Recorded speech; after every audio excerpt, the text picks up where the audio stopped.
नमो अरिहन्ताणं नमो सिद्धाणं नमो आयिरियाणं नमो वज्रायाणं नमो लोहि सहस्राभो।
नमः शिवैसाराय स्वानिभूत्याय चकास्तु शिस्वभावाय भावाय सर्वभावान्तरचिवे।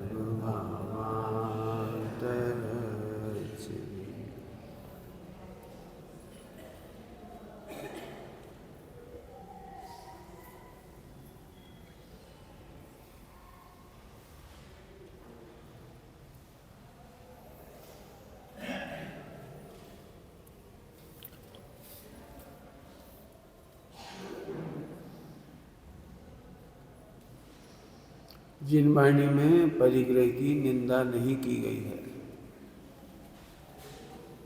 क्या बोल रहा हूं? जिन वाणी में 10 प्रकार के परिग्रह की बात कर रहा हूं खास तौर से, तो निंदा तो एक ही बात की है कि तू ध्रुव को स्वीकार नहीं कर। भूल क्यों रही थी हमारी?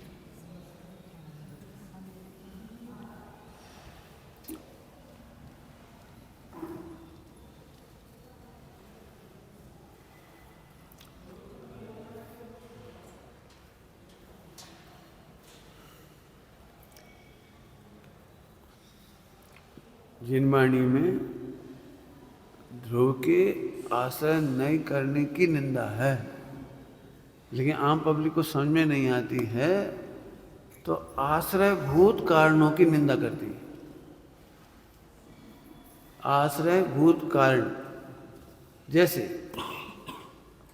मूल में तो वेद बुरा है, वेद पुरुष वेद का भाव बुरा है, लेकिन पुरुषों को विरक्त करने के लिए कहते हैं स्त्रियों को मत देखो, स्त्रियां गंदी हैं, स्त्रियां नरक के द्वार है, स्त्रियां ऐसी हैं, स्त्री ऐसी। इसको कहते हैं आश्रयभूत कारण का निंदा। जिसके आश्रय से भाव प्रकट होते हैं उसकी निंदा। थोड़ी सूक्ष्म बात है ना, समझ। जैसे तुम्हारे हाथ में फोड़ा हो गया, फोड़ा समझते हो क्या कहलाता है? सूज जाता है, पीप निकलती है, मवाद निकलती है, हो जाए फोड़ा हो जाता है ना, फोड़ा ही कहती हैं। महाराष्ट्र में क्या बोलते हैं? हिंदी में व्रण शब्द है, व्रण, शुद्ध हिंदी शब्द है व्रण। घाव हो जाता है तो पक रहा है, फूट रहा है, अब किसी से लग गया तुम खराब हो, तो उसकी क्या गलती है? जब हमारे पैर में चोट होती है तो हमें हर जगह लगती है चोट। अरे यार इसकी लग गई, इसकी लग गई, अरे चोट तो तेरे अंदर है, पहले अंदर से सबसे बड़ा महाविकार है अपनी प्रभुता भूलना, ध्रुव स्वभाव को भूलना, भगवान स्वरूप को भूलना। थोड़ी अच्छी भाषा में बोलो, पुरुष को भूलना पुरुषार्थहीनता है और पुरुष को जानना पुरुषार्थ। पुरुष माने आत्मा। पुरुषार्थ सिद्धि उपाय में क्या लिखा है? पुरुष मतलब आत्मा। पुरुष माने आत्मा होता है। पुरुष को भूल गए और इसको पुरुष मान लिया, तो इसके साथ आ गया वेद, वेद का भाव, तो स्त्री अच्छी लगने लगी। अब एक स्त्री से संतोष नहीं हुआ, हजारों स्त्री, हजार संतोष, लाख करोड़ मोबाइल में फ्रीली अवेलेबल हो गई। तरसता था ये आदमी, तो मोबाइल फ्री है, तो हम मोबाइल की निंदा करने लगे। मोबाइल बहुत खराब है, मोबाइल धोर, मोबाइल खराब है कि तेरा। अब जब मैं आश्रय भूत का बुराई करता हूँ ना, तो वो जो असली भूल थी वो रही गई। सबके सब लोग अपने परिणाम बिगड़ने की जिम्मेदारी मोबाइल पर डाल दी। जब से ये मोबाइल आए हैं तब से परिणाम बिगड़ रहे हैं। ढोल है, ढोल मैंने मिथ्या दृष्टि है। तेरे परिणाम खराब थे इसलिए तूने मोबाइल हाथ में लिया। लेकिन मोबाइल की निंदा में हम मोबाइल पर, अब हम अपने को टोटमल साहब की भाषा में बोलो, आप तो महंत रहना चाहता है, दोष निमित्त आदि को लगाता है। फिल्मों में गाना है पुराने जमाने का, लड़की बनाने वाले तेरे मन में क्या समाई, काहे को लड़की बनाई। दुनिया बनाने, हाँ, दुनिया बनाने वाले क्या तेरे मन में समाई, काहे को दुनिया बनाई, काहे को ये सब करा तुमने। मैंने निमित्त को दोष दे देगा, आरोप कर उधर डाल देगा, अपन महंत रहना चाहिए। सब जगह लगा ना, वो चाट का ठेला खराब है, पढ़ना बिगड़ जाती है। दुनिया में सब दुकानें खराब हैं, ना दुकानें होती, तो ये मिथ्यात्व है। मैं तो ये कह रहा हूँ, पहला बात क्या बोला था, परिग्रह की निंदा नहीं की गई है। सियाद बात से पढ़ा रहा हूँ, असली निंदा तो पुरुष को भूलने की गई थी, और पुरुष को भूल कर इसको पुरुष मान लिया, तो इसके साथ कर्म का उदय आ गया, वेद, आहार संज्ञा आदि आदि। तो भोजन की बुराई कर दी, खाने पीने की बुराई कर दी, स्त्रियों की बुराई कर दी, फला की बुराई कर दी। अपने बच्चों को साहसी बनाओ, कैसे?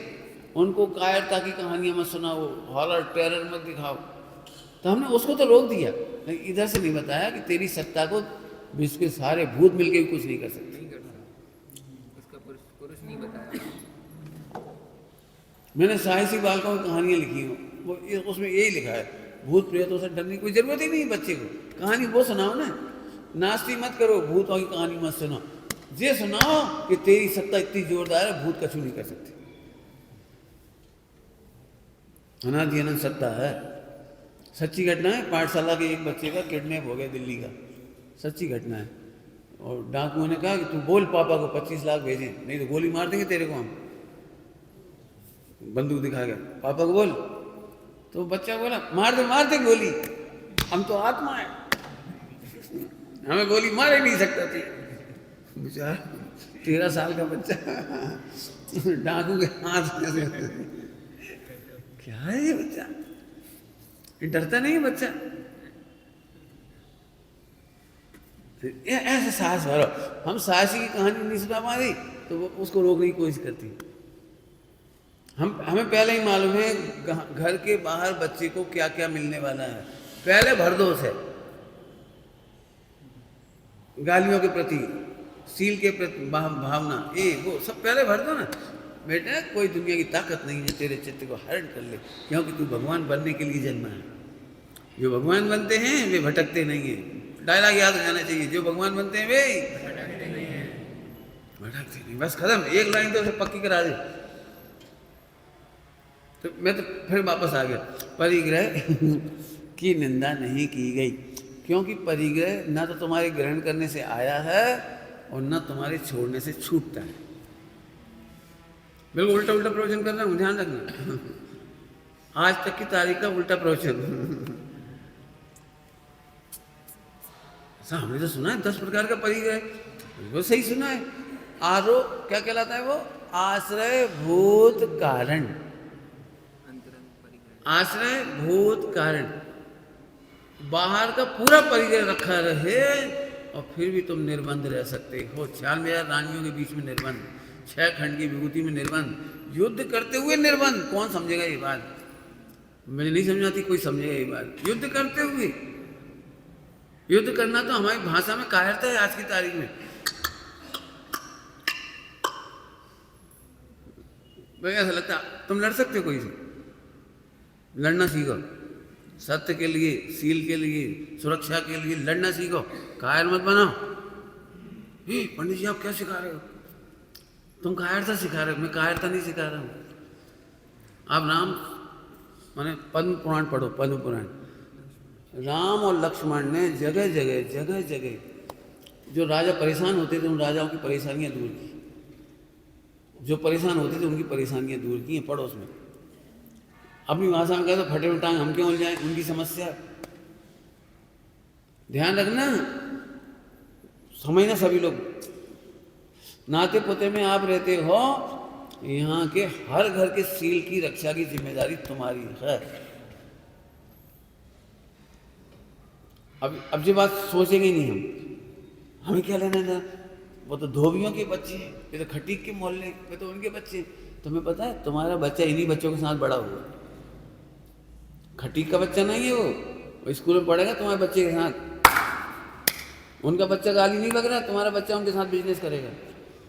उनके साथ तुम्हारी लड़की बढ़ेगी, उनकी लड़की के साथ, लड़के के साथ।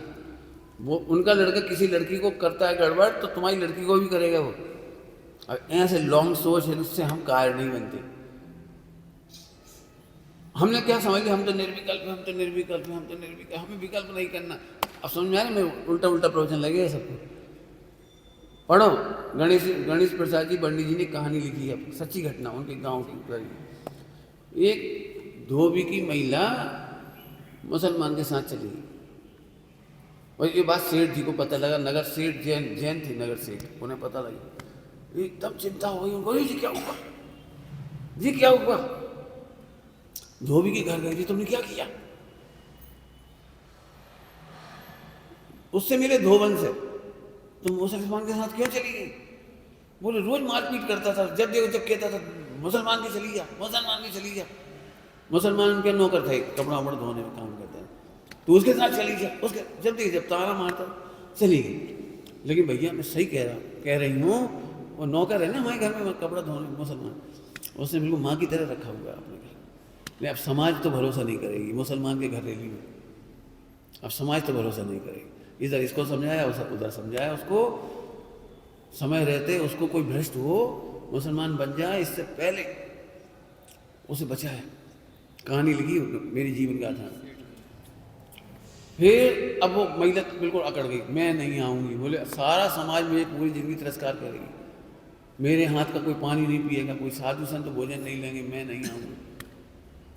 तो उन्होंने फिर पूरे गांव की पंचायत बिठाई, ऐसी ऐसी बात है। तो सब लोग कह रहे थे सब तो वही करेंगे अपोज। उन्होंने कहा सोचो आज इनकी घर की बहू जाएगी, फिर जी कितने लोगों को भड़काएगी, फिर कितने लोग जाएंगे, फिर कितने ऐसे होगा, क्या क्या होगा, एक दिन पूरी संस्कृति नष्ट हो जाएगी। तो फिर क्या करें? ब्राह्मणों के हिसाब से उनको गंगा जली यात्रा, फला, दान ऐसे कर दे। और फिर मंदिर में करने के बाद, हिंदुओं के मंदिर में करने के बाद, उसके हाथ से पहला पेड़ा उन्हीं सेठ जी ने लिया, जैन समाज के प्रसाद में पहला पेड़ा उन्हीं ने लिया। तब वो महिला उनके घर में आई वापस। कितना ब्रॉड, आपको समझ में आ रहा है कुछ? हम समझते ही नहीं कि जैन शासन कैसे चलता है। हमें इससे कोई मतलब नहीं है वो कौन है। अरे कोई है, उनके बच्चे के साथ हमारे बच्चे खेलेंगे, उनके साथ बच्चियां खेलेंगी, उनके साथ फला करेंगी, हमारे सारे बच्चे बिगड़ जाएंगे। आज आप बिल्कुल शांति से देख लो, आपके जैन बच्चे, जैनों के बच्चे किनकी कुसंगति में जाके बिगड़े, इसे बता देना। तुम्हारी जैन की बच्ची मुसलमान के साथ भग कैसे गई, फला की उनके साथ भग कैसे गई, किसी XYZ किसी के साथ भगी कैसे वो? अब समझ में मैं क्या कह रहा था? हम निर्विकल्प होने के नाम पर कायर नहीं बने। हम क्षत्रिय हैं, अपनी और दूसरों की रक्षा करने वाले क्षत्रिय कहलाते हैं। और 24 तीर्थंकर क्षत्रिय हैं, वे अपनी रक्षा करते हैं और पूरे विश्व की रक्षा करते हुए मोक्ष जाते हैं। कितना सब लोग मेरे को भी कहते हैं तुम्हें क्या जरूरत पड़ी भाइयों को आश्रय देने की, कि कल बीमार होंगे, कल दुखी होंगे, कल कुछ हो जाएगा, एक्सीडेंट हुआ, फिर तुम क्या करोगे, तुमने क्या अपनी जान आफत में डाली, तुम तो ब्रह्मचारी हो, तुम तो रोटी खाओ, अपना कल्याण करो, छुट्टी। काहे के लिए तुम इतने भाई बहनों की समाधि की चिंता कर रहे, देश भर की समाधि की चिंता कर रहे, काहे के लिए ये सब सीखा? भाई मैंने बनवाने की कोशिश नहीं की, मैंने पहले सबको रखा था ऑफर कि आप समाधि का केंद्र होना चाहिए, जैन समाज की शोभा है वो। साधर्मियों की मैं बहुत सालों से कह रहा हूँ, आज से नहीं कह रहा हूँ, जैन समाज की कोई बिटिया विधवा होगी तो समाज की जिम्मेदारी है उसका पूरा संरक्षण, उसकी पढ़ाई लिखाई, जीवन पूरा। पहले परिवार की जिम्मेदारी है, परिवार नहीं निभाए तो समाज को निभाना चाहिए। कब से कह रहा हूँ मैं ये बात, लेकिन जब भी मैंने प्रस्ताव रखा कि मुझे ऐसी जगह दो आप, या तुम करो, समाज करे, संस्थाएं करें, कोई सी संस्था करे, सब पैसा खींचने के लिए, भगवान की बोली लगा लो, पैसा ले लो, बस जोड़ के एफडी कर दो, जमीन पटक लो, विवाद करते रहो। समय सिकंदर जाके देखो जैन संस्थाओं के पास कितनी जमीन पड़ी है जो कब्जे में चली गई सबकी। तो हमने कहा हमें इतनी सी सड़क दे दो, हमारे आश्रम के लिए सड़क से सीधे जुड़ जाएगी, सो नहीं देंगे। दूसरों ने कब्जा कर लिया, कोई टेंशन नहीं। एक जगह की बात नहीं कि मैं सारे हिंदुस्तान की बात है। तो मैंने जो असली काम था जैन धर्म का, समाधि घर घर में होनी चाहिए, संस्कार घर घर में होने चाहिए, सील की रक्षा घर घर में होनी चाहिए। शर्म ही नहीं आ रही तुम्हें? तुम्हारी बहू 1500 लोगों के बीच में नाच रही है, भोंडे गानों पे, भोंडा मेकअप, और दूल्हा दुल्हन तो ही नाच रही है।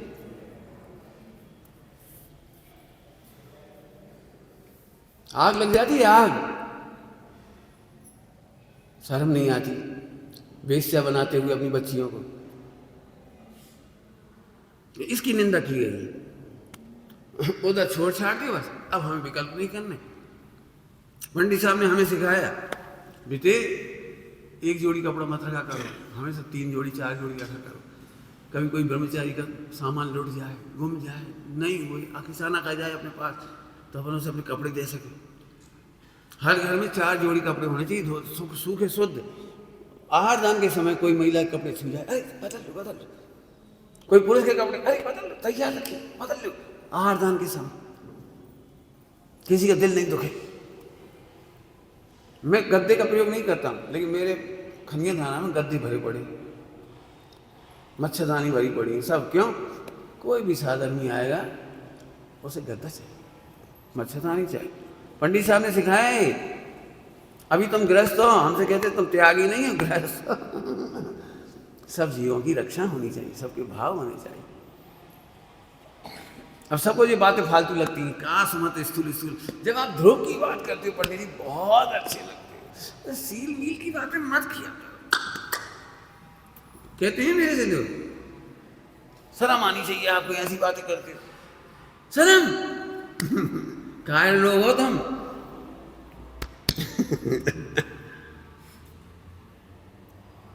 एक महिला दिल्ली में बोली कि पंडित जी मैं अपने बच्चों को संस्कार कैसे दूं? प्रश्न तो बहुत ही अच्छा है।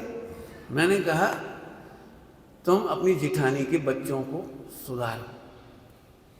सुनते से ही भड़क गई, उनसे ही तो बात नहीं करनी है, उनकी बच्चे बहुत खराब है। मैंने क्या खराब है? उनकी जिठानी रात को खिलाती है, आलू खिलाती है, फला करती है, हमारे बच्चों को बिगाड़ देगी वो लोग। मैं अब तुम अपने बच्चों को संस्कार नहीं दे पाओ, अब नहीं दे पाओगे तुम अपने बच्चों को संस्कार। तुम क्या समझते हो बच्चे कब तक तुम्हारी गोद में खेलेंगे? कब तक कमरा बंद करके तुम अपने कमरे में खिलाओगे? वो जिठानी की बच्ची के साथ खेलेगी और तुम्हारी बच्ची जाके कहेगी कि तुम्हारी मम्मी नरक जाएंगी, हमारी मम्मी ने सिखाया है।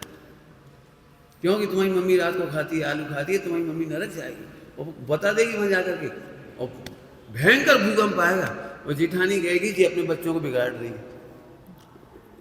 हम तो जाएंगे, ससुर भी जाएंगे नरक में, जेठ भी जाएंगी और हमारे बच्चा भी जाएंगी, ये सिखा रही है अपने बच्चों को। ऊधम होगा नहीं, सबको भगवान देखना सिखाओ, सब बच्चों को एक साथ बिठाओ, मोहल्ले के 10-25 बच्चों को बिठाओ, रोज बूंदी बनाओ, बांट दो, और कहानी सुनाते सुनाते उनको वो सब जो कमियां तुम्हें दिख रही हैं, गाली दे रहे हैं तो गाली से बचाने का उपाय सिखाओ, प्रेम करना सिखाओ, वात्सल्य करना सिखाओ, एक दूसरे भगवान देखना सिखाओ। आप रोक करके नहीं सिखा सकते हो, आप डाइल्यूट करके सिखाओगे।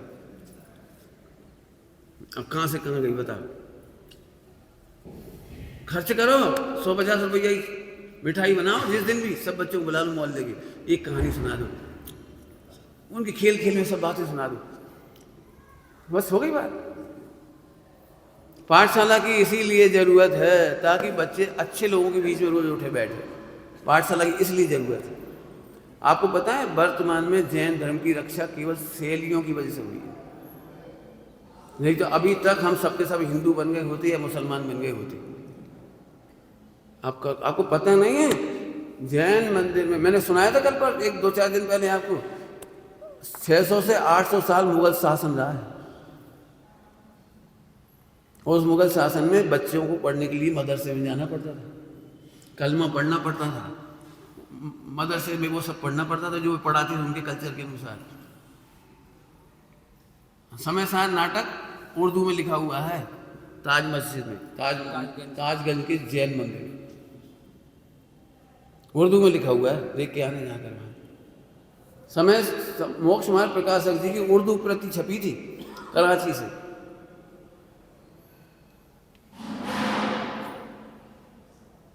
पुराने लोग यदि पढ़ोगे 100-150-200 साल पुरानी रचनाएं, उनमें उर्दू शब्द हैं बहुत, सलाम, ये ऐसे ऐसे शब्द हैं सब। मैं बताऊंगा तो निकाल दो, पुरानी रचना निकालो, 100-150 साल पुरानी रचनाएं, उनमें हुजूर शब्द है, किस विधि की नहीं, बहुत शब्द हैं बहुत उर्दू के। उर्दू में समाचार पत्र छपता था जैनों का, उर्दू लिपि में जैनों का, अभी तक अंग्रेजों के समय तक। मैं पोस्ट ऑफिस में नौकरी करने गया था तो मुझे उर्दू पढ़ना कंपलसरी कर ली थी ना, कि तुम्हें उर्दू पढ़ना आएगी तो पूरे हिंदुस्तान में कहीं से भी लेटर आए और किसी ने उसमें उर्दू में एड्रेस लिखा है तो आपको उर्दू पढ़नी आनी चाहिए। लो मैं अपनी बात कह रहा हूँ, मुझे उर्दू पढ़ना सिखाया गया था, अलिफ बे पे। आप समझो, तो उस समय 400 साल पहले शैली चली थी, शैली माने स्वाध्याय। उस स्वाध्याय में 2 ही चीज़ों का काम होता था। हमारी पाठशाला जो रहती, हम जहाँ पढ़ते थे, वहाँ छोटे छोटे बच्चे आते थे, उन्हें छोटा बड़ा पढ़ाते थे और ये भी पढ़ाते थे शैली। अब समझो, आज की तारीख में जैन दर्शन बचाए और हम सब बचे, वो केवल हमारे स्वाध्याय भवन से बचे। यदि वो शैली डेवलप नहीं होती तो टोडरमल जी नहीं मिलती हमें। 400 साल पहले शैली चली थी और टोडरमल जी को 100 साल बाद मिली थी, और शैली में इनका इतना जबरदस्त अध्ययन हुआ था, इतना अच्छा अध्ययन हुआ था। इस बड़ी महिमा है इसकी। कायर मत बनो, केवल अपना लोटा मत छानो, सबके साथ अपना लोटा छनेगा। लोटा छाना समझते हैं? भाड़ में जाए दुनिया, हमें तो अपना कल्याण करना है। ब्रह्मचारी तक की ऐसी सोच है, हमें क्या लेने देने किसी से, कोई कैसी करे, अपन तो अपना कल्याण। तो फिर आचार्य कुमकुम स्वामी से शिक्षा लो, 5 परमागम पढ़ के देखो, कितना ब्रॉड एस्पेक्ट है उनका। वे चाहते तो अपना कल्याण करके चले जाते। खूब बहादुर बनो, माने इसमें क्षत्रिय हो, ये कह रहा हूं, क्षत्रिय हो, अपनी रक्षा करते हुए, जगत की रक्षा करते हुए मोक्ष होता है। बिल्कुल, मेरी बहुत स्पष्ट सोच है कि पूरे समाज का संसद होनी चाहिए, शिक्षा नीति पे चिंतन होना चाहिए हमारा। हमारी बच्चियां शिक्षा नीति के कारण भटक रही हैं, हम सबकी सोच मारी गई है बिल्कुल। हम अपनी बच्ची को बिल्कुल डॉक्टर, इंजीनियर और सॉफ्टवेयर इंजीनियर बना रहे हैं, जहाँ लड़की जाके रोज हाथ मिलाती है लड़कों से, हक करती है। 10वीं 12वीं से लड़के ऐसे बैठती हैं लड़कों से, ऐसे ऐसे हाथ रख के बैठती है, ऐसे देखिए आप जाके। नासिक के स्कूल में छोटे छोटे बच्चों को ऐसा गेम खिलाते हैं कॉन्वेंट में कि लड़की वहाँ मेकअप का डब्बा लिए बैठी है, लड़का दौड़ता हुआ आता है, फिर वो उसका लड़की को लिपस्टिक लगाता है, पाउडर लगाता है, फिर उसका हाथ पकड़ के यहाँ से दौड़ कर वहाँ तक जाना है, जीते। अब कौन जीतेगा उसे प्राइज मिलेगा। ये कोई गेम है? शिक्षा नीति भी चिंतन नहीं होना चाहिए। जैन समाज की हत्या यहाँ से हो रही शिक्षा नीति के माध्यम से, तो उसकी तो चिंता नहीं है। हमें इसकी चिंता है, तुम मत पढ़ लेना और तुम मत पढ़ लेना और तुम सास मत पढ़ लेना। हमारे घर की जो निधान हमें बचाने के लिए लिखे गए थे वही मत पढ़ना, बाकी सब पढ़ लेना। तुम्हारा लड़का फ्रेंच पढ़ रहा तो बड़ी खुश होते, मेरा बच्चे ने फ्रेंच ली है, मेरे बच्चे ने जर्मनी ली है, बहुत बढ़िया।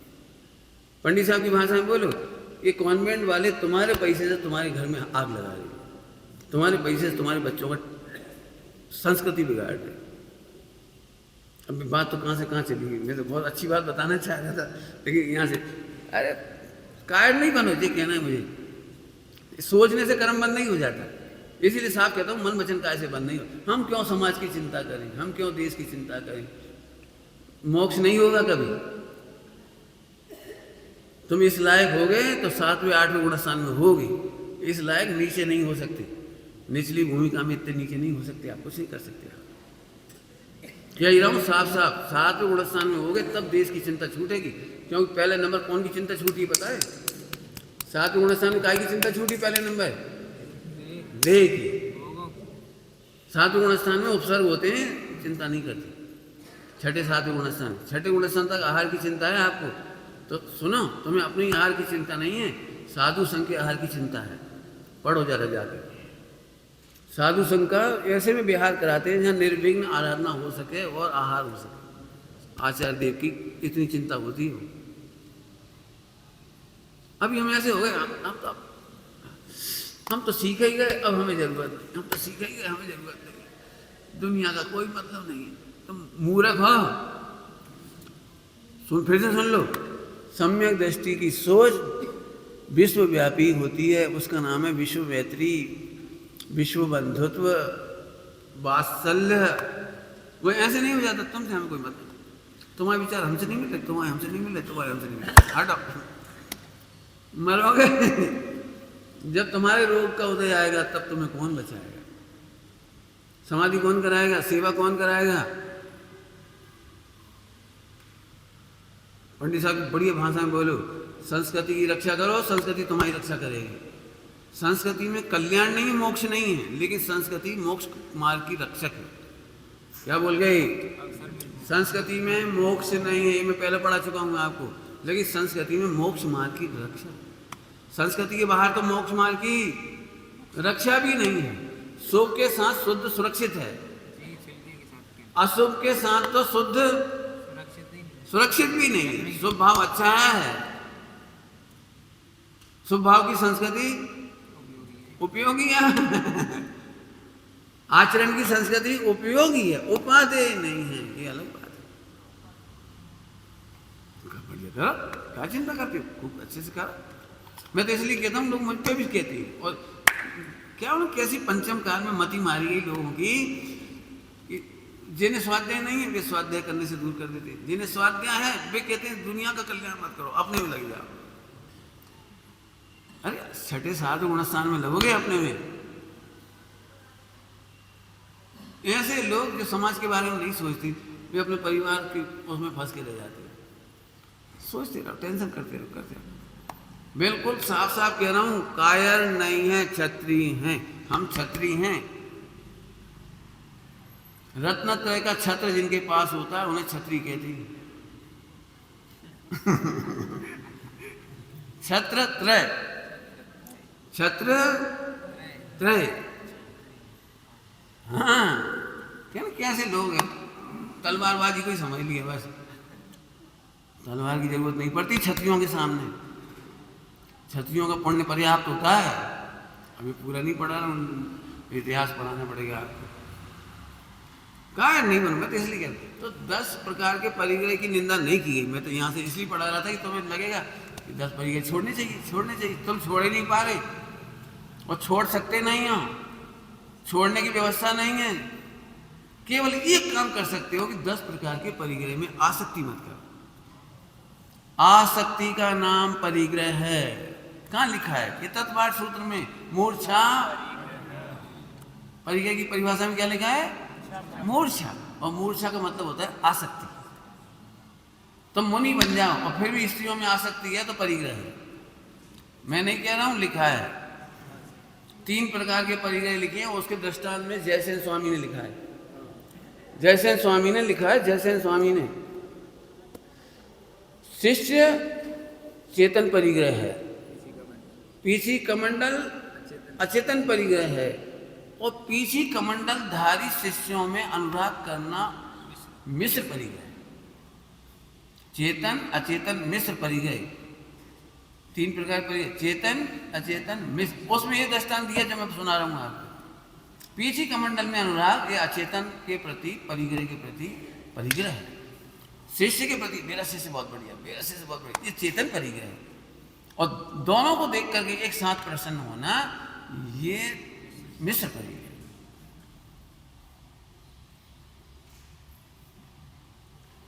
अब इस परिग्रह को कौन छोड़ सकता है? 6 गुणा शांत है, बता दे, बता कौन छोड़ेगा? लेकिन छूटता है तब 7वें में जाती है और फिर 8वें में जाती है। तो आसक्ति नहीं करती। मोहिराजों के पास संग तो रहेगा लेकिन आसक्ति नहीं करती, तो परिग्रह नहीं रहा। परिग्रह का मीनिंग क्या होता है बताओगे कोई? परिग्रह का मतलब संयोग सामग्री नहीं, ये तो औपचारिक कथन है। संयोग सामग्री का नाम परिग्रह नहीं है। परिग्रह का मीनिंग सुनो, बताते हैं आपको। जो हमारी हिंदी भाषा है, प्राकृत है, संस्कृत है, वो क्या कहलाती है? उत्पत्ति सूत्र क्या कहलाती है? व्युत्पत्ति। ये व्युत्पत्ति से निकली है। परि का मतलब होता है सब ओर से, और ग्रह माने अनुभव करना, ग्रहण करना।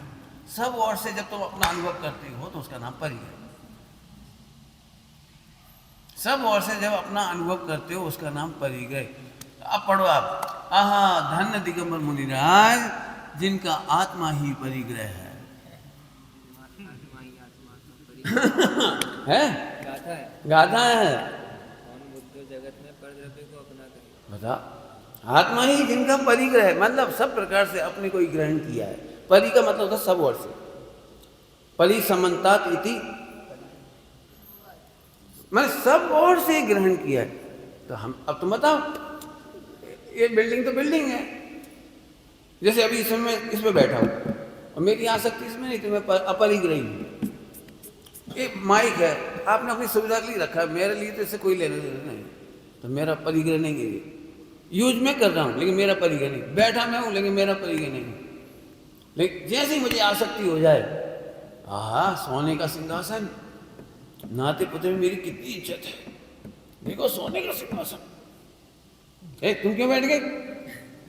मेरा सिंहासन है। अब हो गया ये परिग्रह।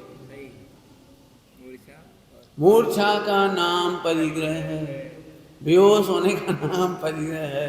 तो मूर्छा और बेहोश में होता क्या है कि उसको अपनी खबर नहीं होती। पागल किसे कहते हैं लोक में? जिसे अपना भान नहीं है उसे पागल कहते हैं। बेहोश किसे कहते हैं? जिसे अपना होश नहीं।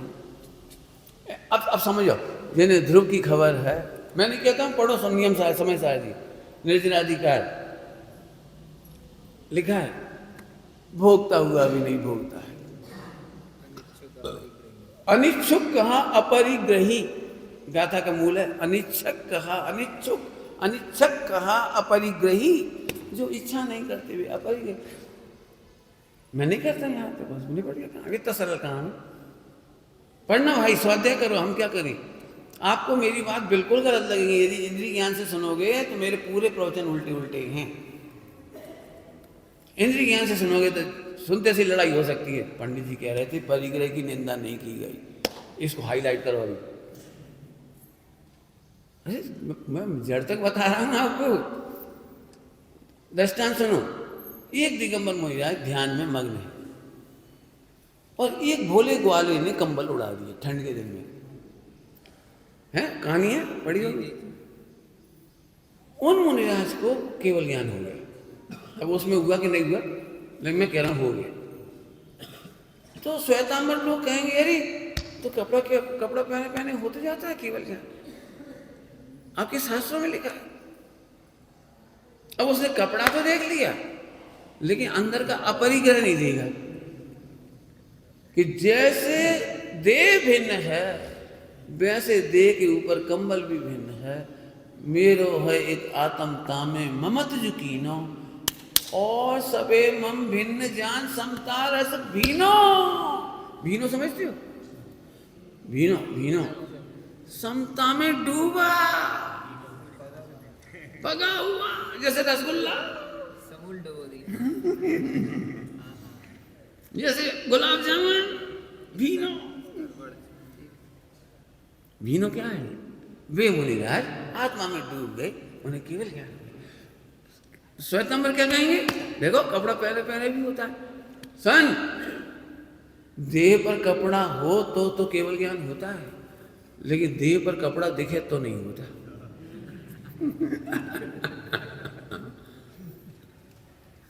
तुम्हारा उपयोग तो आत्मा में डूबना चाहिए, तुम्हें लगा ही क्यों? जैसे ही उन्हें लगा अरे कोई ने कपड़ा उड़ा दिया, कोई देखेगा तो क्या कहेगा, बदनामी हो जाएगी जैन शासन की, मेरे को भ्रष्ट कर दिया, मेरे को भ्रष्ट कर दिया। अब परिग्रह हो गए। जब उस कपड़े के प्रति राग है या द्वेष है, इसका नाम परिग्रह है। कपड़ा में कपड़ा है, शरीर में शरीर है, कोई परिग्रह नहीं। क्या कह रहा हूं? कपड़ा में कपड़ा और शरीर में शरीर, और तुम्हें ना इसके प्रति राग ना द्वेष। तीखी तपस्या है। तीखी तपस्या सब ऐसे कैसे हो सकता है? हो सकता है, कोई कठिन नहीं। हम तो फिर लाखों दृष्टांत दे देंगे आपको प्रैक्टिकल। जैसे नहीं समझ में आए तो पूछ लेना, मैं दृष्टांत देकर समझा दूंगा। कोई दम नहीं है इन चीजों में, उपयोग आत्मा में डूब गया है, केवल ज्ञान हो गया। कपड़ा अकेले का दृष्टांत नहीं है। जिनवाणी में एक मुनिराज थे विदेश क्षेत्र के, और संजय नाम के मुनिराज थे। उन मुनिराज को लाकर एक बेरी ने प्रयागराज, प्रयागराज नाम जानते ही होंगे अब तो, इलाहाबाद गंगा नदी, उसने उन्हें आकाश में से फेंका। आकाश में से फेंका, पंचम काल की कहानी है। वहां फेंका तो उनका शरीर तो बहुत बड़े आकार का था वहां का, और यहाँ के लोग तो उनके लिए बौने थे। तो उन लोगों ने उन मुनिराज को दैत्य जानकर, राक्षस जान करके बहुत तीरों से ऐसे ऐसे करके बहुत सताया, और उन्होंने केवल ज्ञान लेके मोक्ष लिया। पंचम काल में प्रयागराज से अंतिम मोक्ष हुआ। कहानियों में, समाधि मन की कहानियों में। मेरा मतलब तो ये है भैया, वो उपयोग आत्मा में, जब मच्छर काटते थे तब उपयोग आत्मा में जा सकता है, तो कपड़ा डालने पर नहीं जा सकता। हाँ, कपड़ा पहनते से ही ऐसा लगे कितना भक्त है, अच्छा है, इतनी ठंड में इसको मेरी चिंता है, भक्त हो तो ऐसा, आज ठंड नहीं लग रही, बढ़िया गरम गरम कंबल है, वाह, तो जरूर उनको परिग्रह हो गया। क्योंकि उस समय मूर्छित हो गए। क्या मूर्छित हो गए? अपनी खबर नहीं रही। मूर्छित का मतलब बेहोश नहीं है, प्यासे खबर नहीं है। कौन की खबर नहीं है? आपने एक भजन सुना होगा, अब अपनी हो, अब अपनी खबर हमें हो गए, अब ना भटकेंगे संसार में, अब अपनी हो, अब अपनी खबर जी। इतने में खुश हो गए। समझ में आ गया कि नहीं आया? 24 प्रकार के परिग्रह में से 14 अंतरंग के और 10 बाहर के। तो 10 बाहर के हैं, वे बहुत बड़े महत्वपूर्ण पॉइंट नहीं है। उल्टा मत लेना, अभी उसकी जान निकालूंगा 10 की। 10 परिग्रह तब तक रहते हैं जब तक सुबुद्धि है। कोई माइकला छोड़ नहीं सकता। एक व्यक्ति एसी में रहता है, उससे कहो एसी से बाहर निकलो, कूलर भी दुख देता है उसे, कूलर वाले इसका पंखा के नीचे जा। नहीं भैया, आपको पता है एक कूलर प्रेमी निरंतर मुनि नहीं बनने का कर्म बंद करता है। इसको कहते हैं प्रत्यक्षानावर्णी कर्म का बंद। करना नहीं पड़ा दिया मैंने, चरणानि योग, द्रव्यानि योग, और अब जो व्यक्ति कहता है मैं चाय के बिना नहीं रह सकता, वो मुनि पने की हत्या करता है। मैं मुनि नहीं बनूंगा, मैं मुनि नहीं बनूंगा, क्योंकि मैं तो चाय के बिना रह नहीं सकता। जो रजाई के बिना नहीं रह सकता, ऐसी सोच को पुष्ट कर रहा है, तो उसने रजाई का तो कर लिया परिग्रह और आत्मा की करी हत्या। मैं मुनि नहीं बन सकता भैया, बिना रजाई के नहीं रह सकता। अब मेरे से पूछ रहे हो बिना रजाई के कौन नहीं रह सकता? हाथ खड़े करो। अनंत काल रजाई थी त्रियंच गति में, 84 लाख योनियों में। नरक में रजाई थी, वो नीचे के 3 में 4 में ठंड, 3.5 में 3.5, ये 3.5 कह रहे, 3.5 में गर्मी और 3.5 में ठंड। हिसाब कर ला, मिला लेना भाई। मैंने नहीं कहा, इनने कहा है। ये पढ़े लिखे, मैं पढ़ा लिखा नहीं, मुझे याद नहीं है। मैंने इतनी ठंड तो क्या रजाई लेके गए थे क्या वहाँ?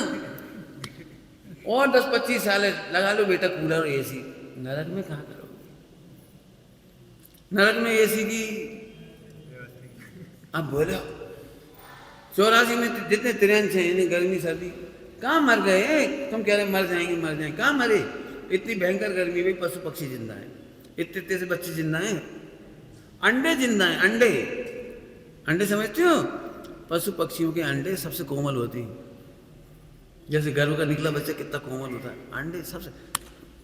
गर्मी सर्दी बरसात तेरा घात नहीं कर सकती। तेरा मैंने शरीर का, आत्मा का तो इसका। लेकिन अब क्या कह दें, जिन्हें मुनि नहीं बनना होता है वे ऐसी भावना भाती, अरे भैया हम नहीं रह सकते, हम नहीं रह सकते। तुम कह रहे हम पत्नी के बिना नहीं रह सकते, हम कह रहे अभी पत्नी मर जाएगी तो जिंदा रहोगे कि मरोगे? हम बच्चे के बिना नहीं रह सकते, बच्चे मर जाते तो नहीं रहते थे जिंदा। क्यों? मैं ये कहना चाह रहा हूं, क्यों कर्म बांधते हो कि हम मुनि नहीं बन सकते? बताओ विश्व में कौन सा परिणाम है जो हमें मुनि बनने से रोक सकता है? केवल एक परिणाम, मूर्छा। और इसलिए मूर्छा का नाम विश्व का सबसे बड़ा परिग्रह है। मूर्छा सबसे बड़ा परिग्रह है। खुश हो रहे, काहे खुश हो रहे? हम भी होश है। बोलो आज पुण्य का उदय किसका है? अभी कल बता रहे थे दिल्ली में एक अपना साधावी भाई है, इन 10 लक्षण के दिनों परसों उसके यहाँ आग लग गई फैक्ट्री में, 35 लाख का माल जल गया, फैक्ट्री जल गई। अब फैक्ट्री पूरा बना के देनी पड़ेगी उसको, जिससे किराए पे लिया था। और 7 लाख का माल उधार उठाया था और रखा था रात को 12 बजे, और 2:30 बजे आग लग गई। अब सबके पैसे चुकाने हैं। पुलिस वाले अलग लूटने के लिए आ रहे, धमकियां दे रहे। अभी पुलिस वालों को भेंट चढ़ा, इधर इंश्योरेंस कराया नहीं कराया, माथा टूट रहा बेचारा। जिसके बल पे तुम गल रहे हो ना, एक क्षण में ध्वस्त हो गया। वो ठीक है, मैं धर्म करता हूँ, मैं धर्म करता हूँ, मैं दान दे देता हूँ, मेरी फैक्ट्री चल रही है, मेरा एक्सपोर्ट चल रहा है, मेरा मूर्छा मूर्छा। पंडित आप बोलो कितना पैसा देना? बोलो बोलो।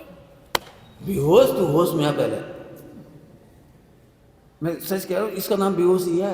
थोड़ा पुण्य का उदय आया, फिर होश नहीं है। धर्म कर्म संस्कृति देश शास्त्र गुरु सट आवश्यक, बेहोश हो गए बेचारा। सही से बता ना, जिनके पुण्य का उदय है उनकी कितनी रोज पूजा करती है। जिस पूजा के फल में पुण्य का उदय आया था, पूजा कितने लोग करती है, प्रक्षाल कितने लोग करती है, दान कितने लोग देते हैं, आहार दान कितने लोग देते हैं? बोलो कितना परसेंट तुम्हारे पैसा पाप का, पाप ही कह रहा हूँ मैं तो, इसका कितना परसेंट पैसा तुम्हारा गारंटी नियम है कि धर्मी धर्मात्माओं में खर्च होता है। करोड़ों रुपया स्कूल खोलने में लगा दोगे, इधर लगा दोगे, उधर लगा दोगे, रोटरी क्लब में लगा दोगे, फला में लगा दोगे, बच्चों को खेलने के लिए स्टेडियम बना दोगे आप। मुझे पता है जैन समाज कितना पैसा इधर उधर लगा देता है, लेकिन धर्मी धर्मात्मा में सच बताना, एक विधवा की मदद करने के लिए कितने लोग तैयार हैं? एक गरीब बच्ची के लिए मदद करने के लिए कितने तैयार? एक गरीब बच्चे के लिए मदद करने के लिए कौन तैयार? एक खतरनाक भाषा कह रहा हूँ, एक बड़े लोगों की चिंतन का विषय होना चाहिए, संपन्न लोगों का। जब लड़के की शादी 30 साल तक नहीं होगी, 40 साल तक नहीं होगी, 35 तक नहीं होगी, तो लड़की नहीं भगाएगा तो क्या करेगा? इधर की नहीं तो उधर की भगाएगा, कुछ तो करेगा वो। अब तुम क्यों रहे ये क्या? समाज एक संसद है, समाज की जिम्मेदारी है बच्चों के योग्य विवाह हो, बच्चियों के योग्य विवाह हो। योग्य विवाह नहीं होता अयोग्य होगा फिर। तो साहब तुम तो हमें परेशान कर रहे हो, यहाँ से प्रवचन हमें नहीं सुनना, तो ठीक है तुम घर में परेशान होना फिर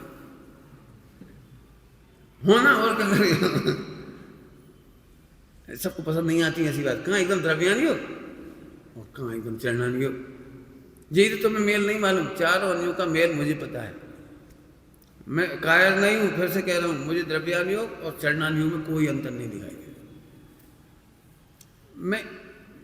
मैं इनके भोजन की व्यवस्था नहीं कराऊंगा तो मैं किसी भी गांव में जाऊंगा तो मेरी व्यवस्था कैसे हो जाएगी। तो पूरे देश में हम कहेंगे मुनि भगवंतों के आहार की व्यवस्था होनी चाहिए। उस गांव में मैं भी जाऊंगा तो मेरी भी होगी, मेरे आने वाले बाद जाने के बाद त्यागी गति जाएगी तो उनकी भी होगी। तो केवल मैं अपने भोजन की व्यवस्था करता हूँ, इसका नाम तो है पाप।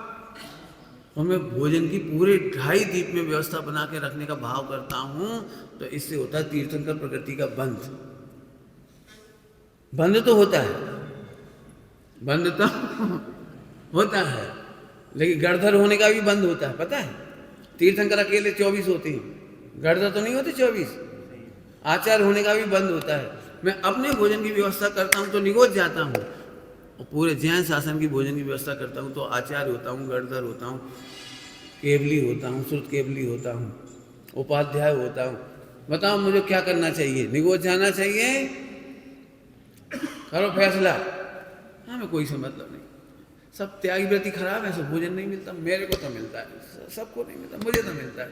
ये अपनी रोटी देखकर खुश होना निगोच का कारण। क्यों है निगोच का कारण? अपनी रोटी शुद्ध खा करके, क्योंकि तुम मूर्छित हो, मूर्छित हो, बेहोश हो, तुम्हें होश ही नहीं है तुम कौन हो। तुम तो जे हो, इसकी जुगाड़ लग गई तो तुम खुश हो, ये बेहोश हो। तुम शुद्धात्मा की रक्षा करो और शुद्धात्मा के मार्ग की रक्षा करो।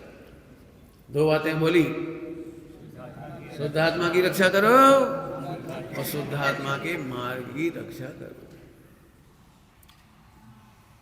लाइन पढ़िए अगले, सठ अनायतन त्यागो, ये है उसका अर्थ।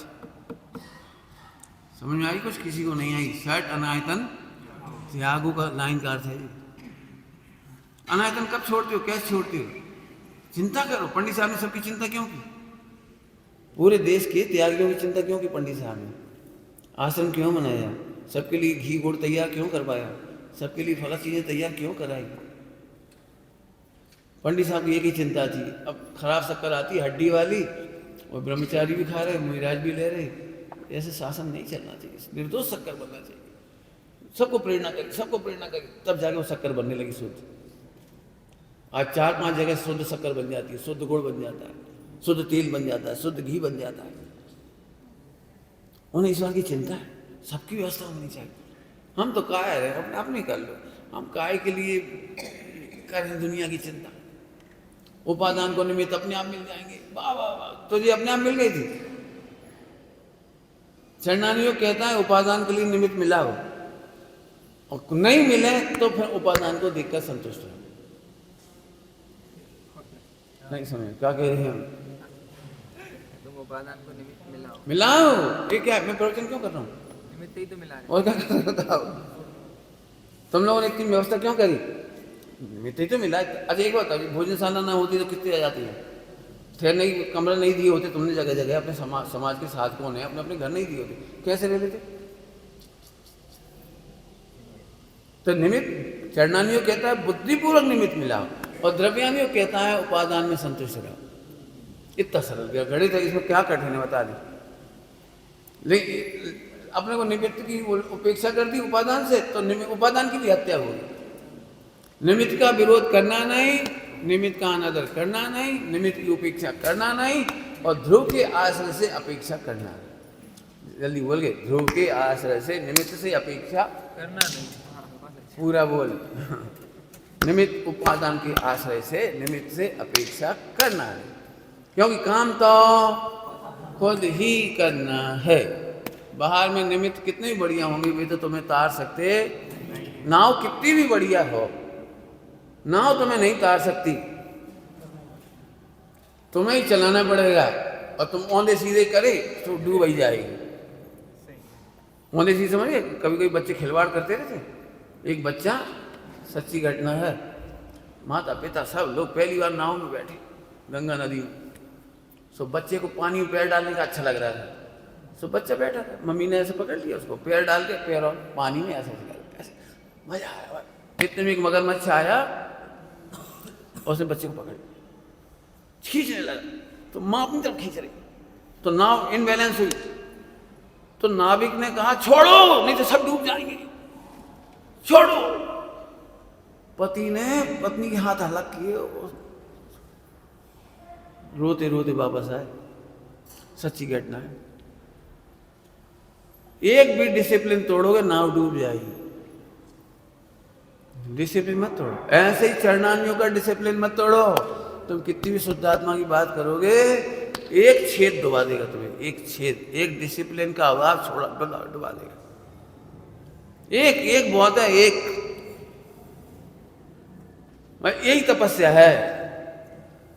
एक इच्छा मार डालती है, एक इच्छा, एक जरा सी इच्छा, खाने की, पीने की, चलने की, संग की, संयोग की, संगति की, एक इच्छा मार देती है।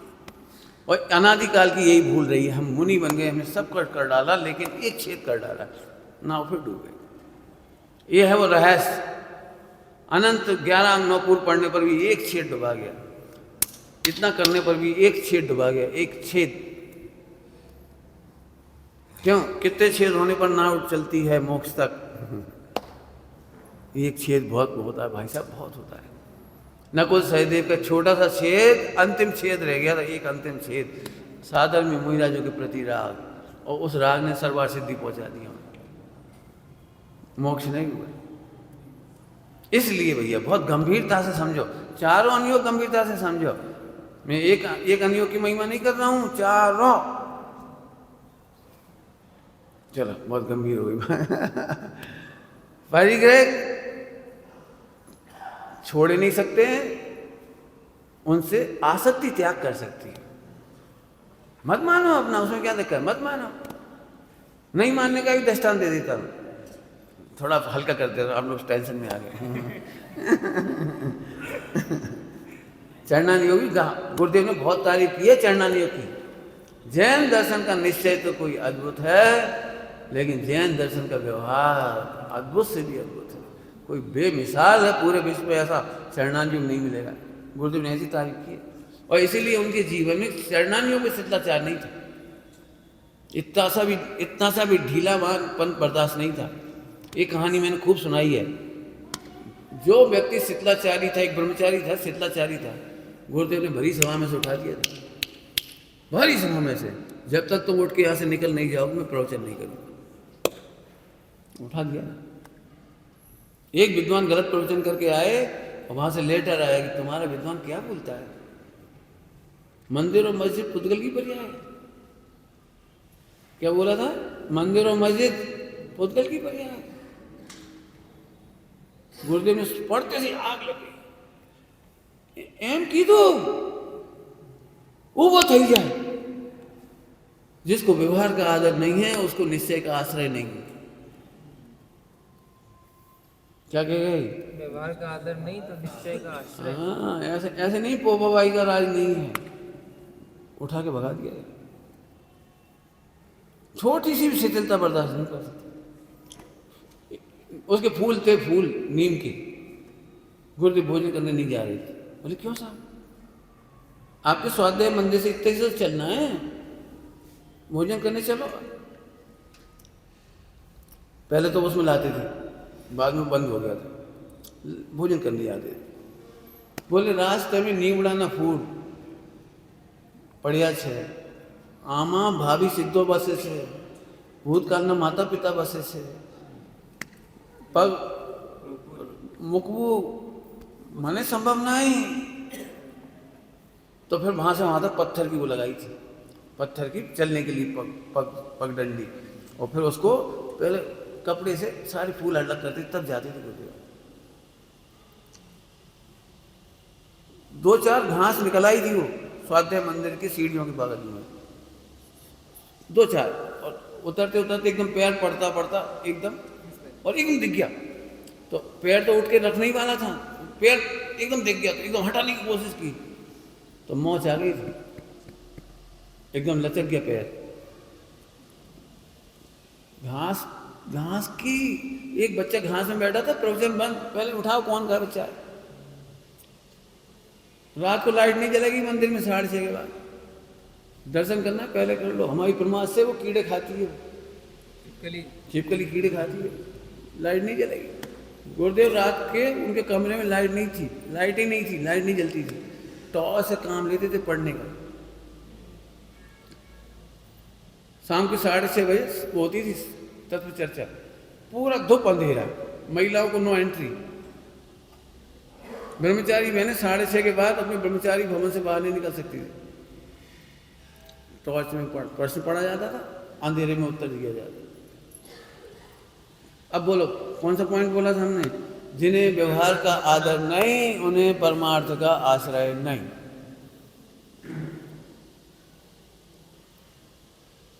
मुनिराजों के लिए सील को नवदा भक्ति नहीं करोगे तो वे आहार नहीं लेंगे, नहीं लेंगे, नहीं लेंगे। नवदा भक्ति करोगे यार, व्यवहार का आदर है।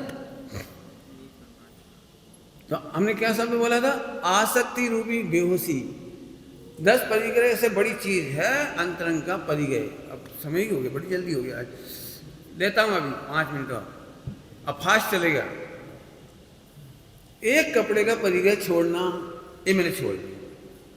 जैन शासन ने इसे परिग्रह छोड़ना नहीं माना, ये मैंने छोड़ दिया, ऐसे नहीं माना। तो कैसे माना? तो सुनो ध्यान से, फटाफट सुना रहा हूं रामायण। इस कपड़े में सुख है, ये मिथ्यात्व नाम का परिग्रह, ये पहला परिग्रह।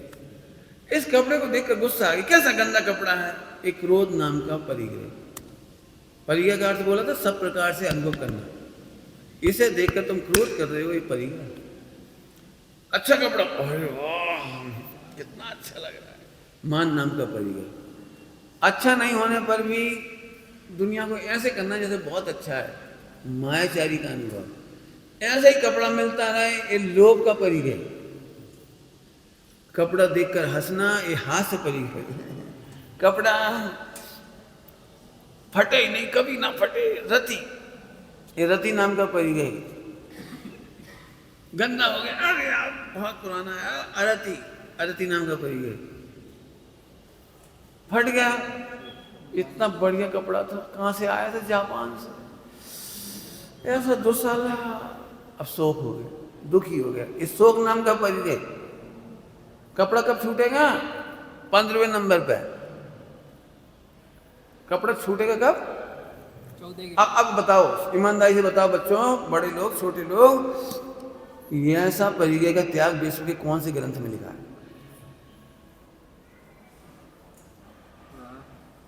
चैलेंज, चैलेंज पूरे विश्व के सामने, ऐसा परिग्रह का त्याग कहीं लिखा हुआ है? शोक, भय, चोरी ना चला जाए, चोरी ना चला जाए, ये भय। कैसा गंदा कपड़ा, जुगुप्सा। स्त्री पहने तो बहुत अच्छा लगेगा, स्त्री वेद। पुरुष पहने तो बहुत अच्छा लगेगा, पुरुष वेद। अरे ये तो नपुंसक के कपड़े, अरे नपुंसक वेद। 14 परिग्रह के परिग्रह पहले गए, अब जे थे प्राण असली, तो असली प्राण तो जो 14 परिग्रह थे अंदर के, उसकी तो खबर ही नहीं, कपड़ा छोड़ दिए। त्यागियों की उल्टा मत लेना, मैं अपने त्यागियों की बात कर रहा हूँ, ब्रह्मचारी है ना मेरे साथ, उनकी बात कर रहा हूँ, तुम भी दिल पे मत लेना।